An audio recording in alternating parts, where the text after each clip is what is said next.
Ano ang war na naganap noong 1939? Ako ma'am. Okay, Kyle. Battle of Yultong. Anong Battle of Yultong na yan, ha? Puro ka kasi TikTok eh. Yun po kasi yung uso ma'am eh. World War II yun, class, ha? Puro ka kasi cellphone, kaya di mo alam. Confiscate ko yan eh. Number 2, madali na lang to, ha? What is the Philippine National Anthem? Ma'am, alam ko yan. Yes, Scarlett. Ano kasi yun, Selos by Shaira? Anong selos-selos, ha? At di ko alam bakit ba nagkakaganto. Pinagluloko niyo ba ako dito, ha? Lupang hinirang yon. Ay, iba pala ma'am. Lahat kasi sila kinakanta yan eh. Aba, saan kayo galing, ha? Sa kantin po Ang ma'am. kakapal ng mga mukha nyo! Hindi nyo na alam yung mga boundaries nyo! Bes, alam ko na to. Magte-trending si ma'am. Hala, nakaloy pala ako. Nay, eto na po yung pagkain ni tatay. Thank you anak. Pwede ba ako pumasok, Nay? Wag na muna anak. Baka ma-stress yung tatay niyo eh. Sana gumaling na si tatay. Ang tagal niya na kasing paralyzed eh. Sige Nay, alis na ako. Mahal, papakainin na kita ha. Pinaglutuan ka ni Scarlett. Nay, eto na po yung pagkain ni Ano yun, Nay? Ang baho. Ay anak, mamaya mo na ibigay yan. Papaliguan ko muna yung tatay mo. Nagpupo na naman. Sige Nay. Tao po, delivery po. Ano po yun? Kay Susan po, importante daw po to. Si nanay. Ako na lang po magbibigay sa kanya. Nay, may nagpapabigay po nito sa inyo. Binasa mo ba to anak? Hindi po nay. Wag na wag mo tong babasahin ha. Sige po nay. Mamamalengke lang ako na uulamin natin ha. Ikaw muna magbantay ng bahay. Ano yun? Bakit sobrang baho naman? Saan nanggagaling yun? Dito sa kwarto nila nanay. Tay, nagpupo ka na naman no. Yung envelope to Death certificate? Hindi naman patay si tatay Hello po. Buti naman po ma'am, sinagot niyo na. This is St. Peter's Funeral. Kailan niya po ipapaimbasa mo yung asawa niyo? Isang linggo na rin po kasi baka bumaho po yung bangkay niya. Anak, alam kong nasa kwarto ka ng tatay mo. Si nanay. Anak, kunin mo yung cellphone ko sa kwarto. May tumatawag ata. Sige po, Nay. Sabi cellphone ni nanay. Anak, bilisan mo naman. Ay, salamat naman. Nakatae din. Scarlett, ba't nandyan ka? Di ba pinukuha ko sa cellphone ko? Pinagsasabi mo, Nay. Kanina pa ako dito sa loob. Nay, eto na po cellphone niyo. Sino yan, Nay? Bakit kamukha ko? Teka lang. Bakit dalawa kayong Scarlett? Nananaginip pa ako? Nay, ako yung totoong Scarlett. Ha? Sinungaling! Ako to, Nay. Ang totoong Scarlett. Sandali nga! Hindi na ako tutuwa sa inyong dalawa, ha? Isa lang ang solusyon dito. Magtatanong ako at kung sino makasagot ng tama, siya at totoong Scarlett. Unang tanong, saan ako may balat? Balat? Nay! Sa puwet! Nay! Sa kifi. Tama! Kifi. Ha? Totoo ba, Nay? O, diba? Alam ko. Susunod na tanong. Ano ang timbang ko? Mukha kang 100 kilos, Nay. 75 kilos? Tama! 75 kilos! Yes! Huling tanong. Ano ang birthday ko? Birthday? Mahina pa naman ako sa ganyan. April 14, 1977? April 15, 1977. Tama! Ikaw nga ang totoong Scarlett! At ikaw, dahil talo ka, lumayas ka na dito! Impostor! Ay! Sino ba kasing Scarlett na yun? Bakit kamukha ko siya? Anak, kilalang kilala mo talaga ako, no? Siyempre naman, Nay. Anak mo ko eh. Worth it lahat ng pagpaparetoke ko dahil sinira mo ang mukha ko noon. Ngayong napaniwala na kita, gaganti na ako sa'yo. Nay, bakit po? Mga sinungaling kayo? Paano niya nagawa sa akin to, ha? Nay, anong sinasabi mo? Hindi namin maintindihan. Ikaw, Scarlett, sabi mo doktor ka, di ba? Bakit katulong ang trabaho mo sa New York, ha? Nay. Ikaw, Brianna, teacher ka, di ba? Bakit nakita ka nilang nasa bar at sumasayaw-sayaw ka pa? Ikaw, Michael, akala ko may engineer na ako. Ngayon pala, nangi-scam ka lang ng tao! Bakit niyo tinago sa akin to, ha? Nay, hindi kasi ako nakapasa bilang nurse sa New York. Sabi nila, mas magaling kasi talaga si Brianna compare sa akin. Kaya rumakit muna ako bilang katulong para makapag-aral ulit. Oo, Nay, sumasayaw ako sa bar. Pero di ko binibenta ang katawan ko. Kailangan ko lang yung pera para makagraduate na ako bilang teacher. Ayoko na kasi manghingi sa'yo eh. Ang baba kasi ng sweldo ng engineer, Nay, kaya humanap ako ng paraan para kumita ng pera. Alam ko mali ang pagiging scammer pero yun ang bumuhay sa akin, Nay. Mga anak! Sana sinabi niyo sa akin. Pamilya tayo dito, diba? Magtutulungan tayo. Bakit tinago niyo sa akin? Natakot kasi kami, Nay, na baka ma-disappoint ka namin. Alam kasi namin yung paghihirap mo. Mapag-aral lang kami. Anak ko kayo. Gagawin ko lahat para sa inyo. Sa tingin niyo ba hindi ko kayo tatanggapin, ha? Kaya itigil niyo na yung mga ginagawa niyo. Lalo ka na, Miguel. Opo, Nay. Sama-sama tayong bumangon. Nay, sorry. Wow, ang sweet naman. Isa ka pa. Gusto mo talaga masira itong pamilya namin, no? Lumayas ka dito! Pamilyang peke! Ano? Palibhasa, di ka mahal ng pamilya mo. Mga ate, kuya, proud pa rin kami sa inyo. Mga anak, simula ngayon, sama-sama na tayo, ha? Walang iwanan at walang magtatago, ha? Promise? Promise, Nay. Hindi na kami magtatago.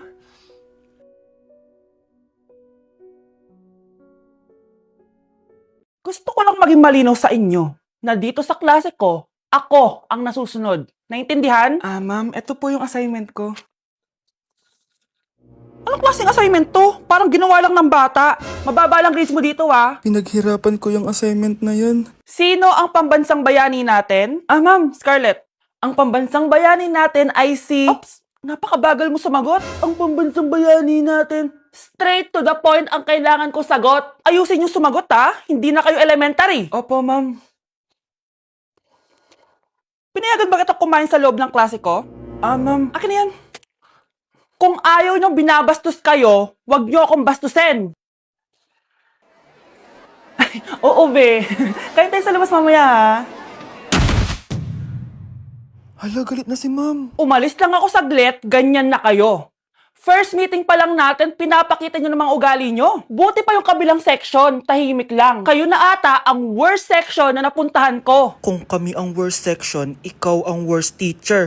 Sorry po, ma'am. At dahil dyan, bibigyan ko kayo ng maraming assignment. Ma'am? Oh, Scarlett, kamusta ka? Sana ikaw na lang ulit teacher namin. Ang sungit ng bago naming teacher eh. Hayaan mo, next quarter, ako na ulit ang magiging teacher nyo. Talaga, ma'am?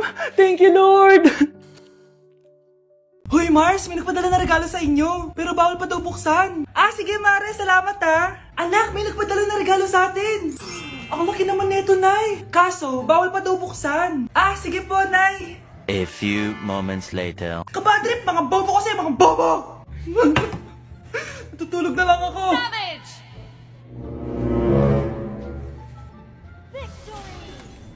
Yes, panalo. May tao dito.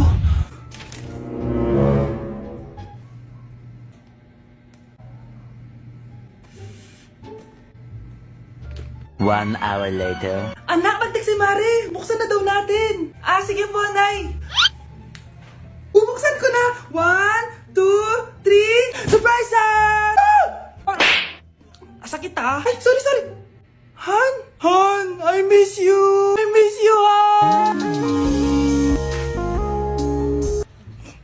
Managinip lang.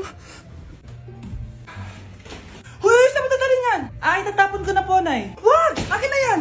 Asan na yun? Bakit basura naman neto? Nandito tatay mo, diba? Nung pinagsasabi niya, Nay, nasa ibang bansa si tatay. Hindi bata! Hindi bata! Anak! Ano yun, Nay? Lagi mong tatandaan na lahat ng bagay dito sa mundo pwede mong makuha. Basta maniwala ka lang. Talaga po, Nay. Ang galing naman po. A few moments later. Kailan kaya ako magkakajowa? Lagi mong tatandaan na lahat ng bagay dito sa mundo pwede mong makuha. Basta maniwala ka lang. Malapit na ako magkajowa. Uy, yun ang ginagawa mo. Maniniwala ako na magkakajowa na ako. Magkakajowa na ako. Magkakajowa na ako. Magkakajowa na ako. Hi, kuya. Crush po kita. Magkakajowa na ako. Magkakajowa na ako. Magkakajowa na ako. Magkakajowa na ako! Ba't di ka makasagot? Anak namin siya ng kapatid mo. Rosa? Paano mo nagawa sa akin to? Ako nga wala akong anak sa labas. Mahal? Mahal? Tay, totoo po ba? Oo, anak. Nanay mo si Rosa. Nay! Nay! Nay! Wow! Ano to? Happy family? Hayaan mo na sila. Sige, mamili ka. Si Rosa o ako na asawa mo? Bago ko sagutin yan, sino muna ang kabit mo? Gusto mong malaman? Eh di ang kapatid mo. Anak, di ba jowa mo yun? Ha? Anong jowa? Kapatid mo to. Anak mo? Anak! Anak? Yes po, Nay. Halika na dito, kakain na tayo. Sige po, Nay. Eto, anak, kumain ka na. Lasang panis, Nay. Hindi panis yan, anak. Ano ka ba? Totoo nga po, Nay. Hindi nga. Sige po, Nay. Sige po, Nay. Few moments later. Aray, sakit ng tiyan ko. Nay, CR muna ako. Sige lang, anak. Mag-CR ka na.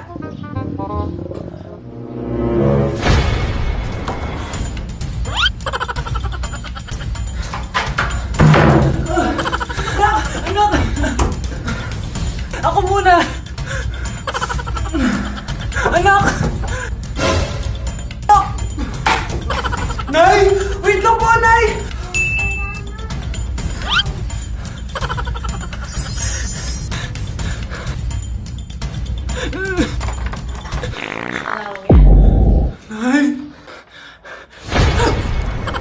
Nay! Yes, anak?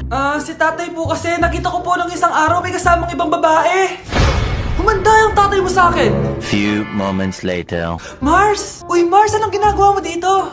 Mars, may problema ako. Ano yan, Mars? Pinalayas ako sa amin, Mars. Hala, bakit ka pinalayas? Nalaman nila na buntis ako. Buntis ka, Mars? Mars, di ko alam gagawin ko. Kalma ka lang, Mars. Mars, pwede bang dito muna ako manirahan? Ha? Ba't di na lang doon sa nakabuntis sa'yo? Yun na nga, Mars. Nandun ba asawa mo? Wala siya dito. Bakit mo hinahanap, Mars? Eh, sabi mo dun sa nakabuntis sa akin. Ha? Si tatay mo kasi nakita ko po ng isang araw may kasamang ibang babae. Walang iya ka, Mars! Grabe, tumataba na ako. Kailangan ko na talaga mag-diet. Simula ngayon, magda-diet na ako. Gusto ko nang magka-abs. Konti na lang talaga kakainin ko. Anak, eto kumain ka na. Ang dami naman nito, Nay. Nagda-diet po ako. Diet ka pa? Di ka rin naman magkakajowa. Sige, wag mo na lang ubusin. Sige po, Nay. Konti na lang po kakainin ko. Isang subo lang kakainin ko. Sarap. Siguro isang subo pa. Di naman siguro ako tataba sa isang subo. Ba't kasi ang sarap? Last na talaga. Few moments later. Ito na naman to. Kahit napuno pa lang to Oh, anak, kalang pa nagda-diet ka. Akala ko din, Nay. Next year na lang ako magda-diet. Naipag-dalawang plato, gutom pa ako eh. Okay lang yan, anak. Kahit mag-diet ka, di ka pa din crush ng crush mo. Nay, magpapaalam sana ako. Aalis po kami ng mga barkada ko. Sige anak, papayagan kita. Basta hugasan mo yung mga plato doon. Sige po, Nay. Ay, salamat. Tapos na. Ma, aalis na po ako, Ano ka, alis? Ma, sabi niyo po pag hinugasan ko po yung mga plato, papayagan niyo na po ako. Ha? May sinabi ba ako? Tsaka anak, huwag ka lumabas. Delikado sa labas. Mama naman, scammer ka. Tsaka pala anak, magsiswimming tayo bukas. Maganda ka na, The next morning. Nay, tara na po, mag-swimming na po tayo. Oh, saan ka pupunta? Nay, sabi niyo po mag-swimming tayo. Wala naman ako sinabi mag-swimming tayo, anak. Tsaka tignan mo yung sa labas, umuulan, mag-swimming ka. Si nanay talaga scammer. Di bale, anak, magbumol na lang tayo mamaya. Basta matulog ka, Nay, totoo na po yan, Few moments later.